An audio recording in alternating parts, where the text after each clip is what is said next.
Hello, everyone.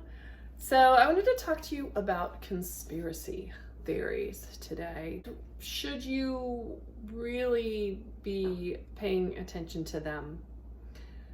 And if you're not, are you going to be left out in the cold? Are you going to be stuck in the matrix? There's a whole bunch of different conspiracy theories out there. And what do we know is true? What do we know that is true? Do we know that what the media and the government is telling us is true? Do we? We really don't know what's true, is the truth of the matter. We don't. So here's my suggestion about conspiracy theories. That if you want to check out conspiracy theories, go ahead and do it. I think it's great to get more information in, to expand our minds. Some of these theories, I think, are relevant and empowering. I think the majority of them are not. And this is why. Because here's the thing about conspiracy theories.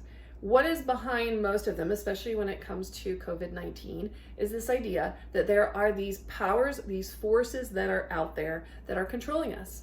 That they're like the puppet masters and we're just all these puppets.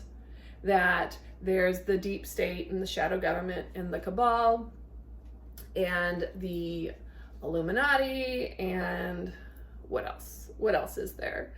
The Rothschilds and the banking industry and these few families and powers that are up there controlling everything. And the underlying message behind that is that we are powerless. That's what it is. Now, I will say that it feels like knowing this information is empowering.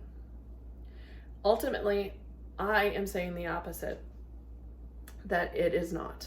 It is the opposite of empowering. Because there is this feeling that there's stuff going on and there's nothing I can do about it. And the anger that comes about because of it can lower one's vibration.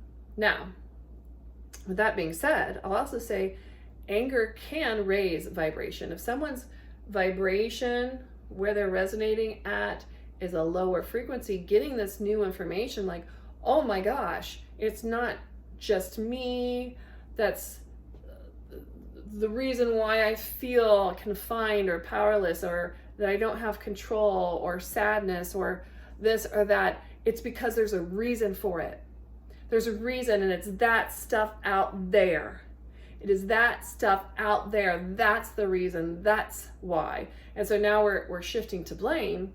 However, it does raise the vibration. Anger is actually a higher vibration emotion than sadness, despair, hopelessness, helplessness, feeling that we have no power, no control in our lives.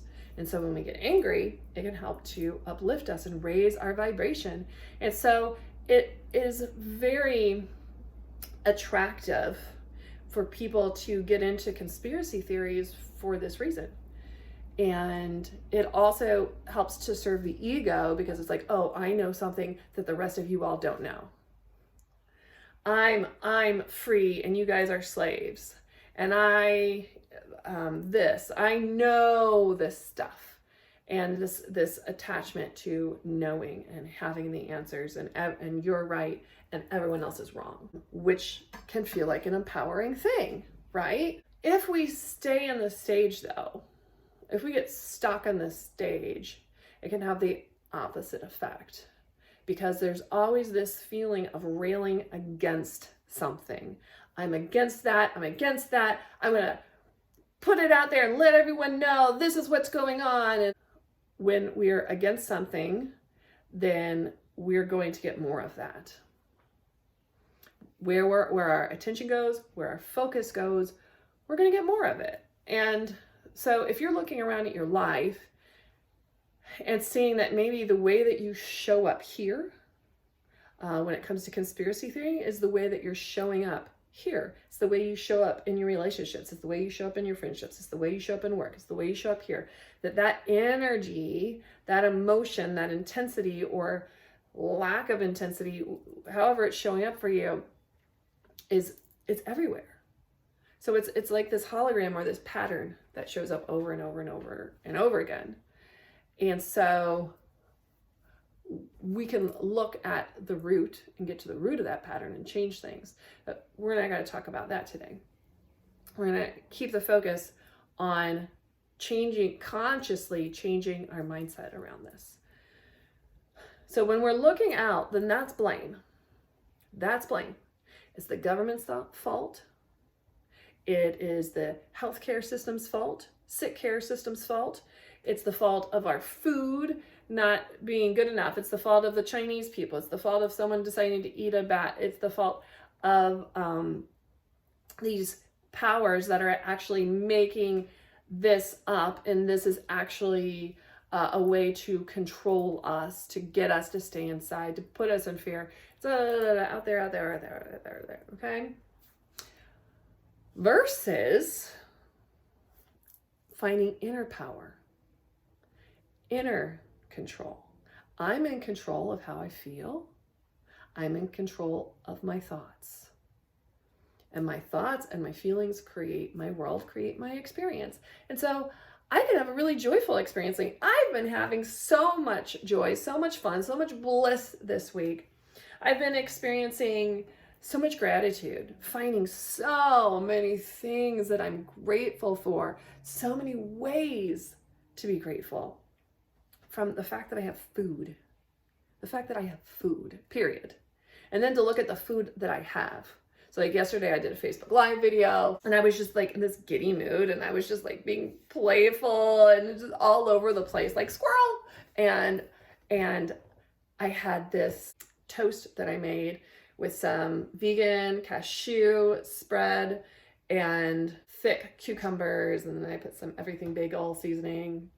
I was like, oh my gosh, look at this. Cucumbers aren't in season right now where I live, yet I have them.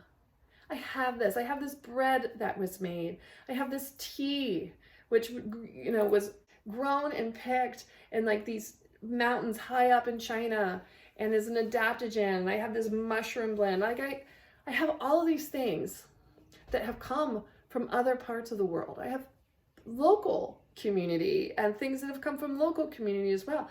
But I have so much. There's so much that is available to us now. There is so much freedom that we have, so much to be grateful for. And so when I put my attention on that, that grows. And then I bring to me and draw to me more and more of these amazing experiences of things to be grateful for, to be in joy about, to be in the present moment, to have fun with people that are around me, to have fun with myself. I was having fun with myself. I'm having fun with myself. I'm all by myself today. I'm making a video for you. So this is the difference in mindset, right? I have the power. I am empowered. I can control how I feel about something. So here's the thing with conspiracy theories. It may or may not be true, okay? If it is true, if I can know that it's true, then I can ask, what can I do about it?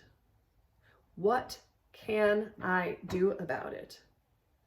And then I can choose to take action on that. The issue with conspiracy theories is usually there isn't anything that we can do about it, except rail about it. And then that starts to take on and affect our personality.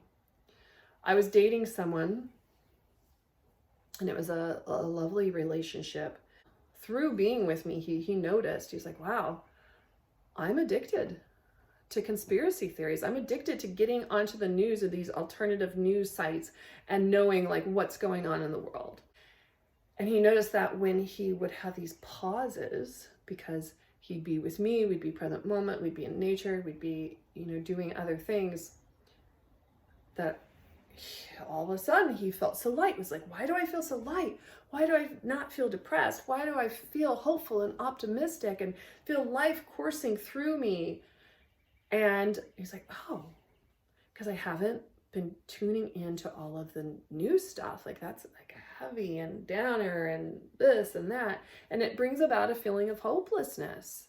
It would with him. And I've seen it happen over and over and over again with people. And like any addiction, he would get pulled back. And at first he would dialogue with me and I could see the pattern. But then he didn't want to dialogue with it, but I could see the pattern. And I'd be like, okay, you're in a depressed state now. You're closed off. You're seeing like all of the problems that are happening around you. In fact, you're attracting them in. Are you watching, listening to like all of this alternative news stuff? And he's like, yeah, I have. And I could watch it happen in front of my own eyes. That was really sad for me. It was really sad to see someone that I love choosing to do something that brought their energy down, that brought their vibration down, that made them feel depressed, anxious, worried, sad, unhappy. And that simply by eliminating that, their spirits lifted. And they were fun to be around and playful and humorous. And so that first question, is there anything I can do about this? Usually there's not. So be informed, take in the information in bits, but I want to caution you against diving so far into it and believing it. In different circles, we say, don't believe your own bullshit, right? Like even me, right? When I putting teachings out there, don't take it so seriously that I'm believing my own bullshit. Like be open to being wrong. Be open to, well, like this is a possibility. This is a possibility. This conspiracy theory is a possibility. And I'm open to that. Yet right now, there's nothing that I can do about it, so I can let that go and I can be in what's present and alive right now. All of the joy and beauty and blessings that are available here in this moment. Yeah. So, let's say there is something you can do. Like, actually, this is true. And I think there is something that I can do. Rather than it just being against, what can I do to change it? What are the solutions? What are the solutions? So a lot of people, there's been a reemergence in popularity the past several years, at least that I've been aware of. It's a reemergence of people wanting to get back to more simple living, living closer to the earth, living in community, growing their own food, getting off grid, not being dependent on the systems that are out there. For electric and gas power sources that are non-renewable. Instead, get off grid where we can make our own power with solar, with wind, with hydro, with geothermal, and any other technologies that are out there or that emerge. Also with food, being able to grow our own food. And not only because of COVID-19, people are able to say, wow, my supply chain could just end in a second. So maybe I should have like my own thing going on. And since it's too much for me to do all on my own, work in a collaborative, have a community, have a village of people. And so those are solutions. Those are solutions to get nutrient dense, high quality food for people that don't like the system that rail against healthcare and the government and all of these things. Let's just create another option for people. Let's create another option for people. Let's create the solution. Let's use our creative minds and move forward in the creation of something, of a new vision, having the vision of what we want versus what we don't want, putting our attention, our focus, our energy, our drive, our commitment towards that higher and greater vision versus beating the drum of the old thing. The old thing, oh, look at that, that's terrible, that's out there. Good to be aware of it. Okay, I'm aware of you. Yet that's not what is motivating me and pulling me forward. It's this other vision. It is this other vision that is pulling me, drawing me, calling me forth. So that's what I have to say about conspiracy theories. Feel free to know what's out there. It's interesting stuff. It really is interesting stuff. And I could look at it and go, yeah, a lot of that like actually resonates. Yeah, it resonates. It feels like that really could be true, that that's what's happening. Okay, and then check in with myself. How do I feel? How do I feel sitting in that place and believing that there are these powers that are out there that are greater than me, that are greater than the collective, that are dictating and controlling our world and thus me? Ooh, that doesn't feel good. Whew, that feels tight and constrictive. Shake that off. That doesn't feel good. Okay, what can I do to change it? What can I do to change it? Oh, nothing? Okay, well, I guess I can just let that go and know that when there is something that I'm being called forth to do, to take action, then I'll do it, then I'll know. But otherwise I can find the beingness within myself that I want the world to be. I want the world to be like this, so I'm going to be that. And then find the solutions. And it starts with the being. It starts by being it. You don't do these things to be happy. When this happens, I'll be happy. When that happens, I'll be happy. I have clients come in all the time. Oh, well, no, I can't be happy until I lose 20 pounds. Even if it's 200 pounds. No, like, you're happy first. You're happy now. You love yourself and accept yourself now. And that's where the healthier, more capable, agile, strong, whatever self comes in. Now, I love you. Namaste, and enjoy the rest of your day.